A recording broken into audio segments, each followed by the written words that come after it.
أنا باتأثّر بسهولة، ممكن أنا أكون شخص حسّاس ودي أحيانًا بتبقى طبيعة أو بسبب ظروف إحنا مرّينا بيها، بدأ يبقى عندنا حساسية تجاه مواقف معيّنة، ممكن أبقى مع الوقت أبقى حسّاس أوي تجاه كلام حد أو موقف يعمله، ليه؟ لإن أنا already ممكن أكون مرّيت بحاجات صعبة traumatized صدمات،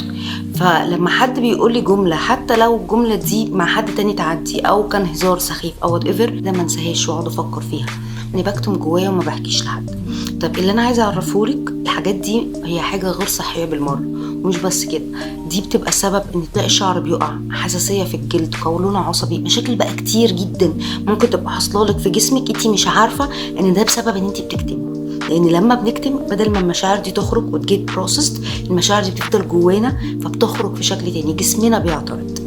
طيب أنتِ المفروض تعملي إيه؟ أنا أنصحِك بشدة تلجئي إنِّك تعملي جلسات، ليه؟ لإن لو في حاجات already عندنا متخزنة إحنا محتاجين نعرف إزاي نخرّج الحاجات دي بطريقة صحية، علشان نعرف نبقى جاهزين ويبقى عندنا طاقة للجديد. الحاجة التانية إن أتعلم إزاي أتكلم، ودي حاجة محتاجة إن حد يcoach you إزاي تبدئي إن أنتِ تprocess مشاعرِك وتتكلمي مع الناس وتتواصلي، وإزاي أبدأ أعرف هو أنا ليه حساسة تجاه كل حد، إيه الحاجة اللي الكلام ده جوايا بيtriggered، فلمّا أنا باشتغل على الحاجات اللي جوايا I get triggered اللي بيحصل بتبدأ تبقى حساسيتي تجاه تصرفات الأشخاص والكلام اللي بيوجهوه لي بتبقى أقل بكتير.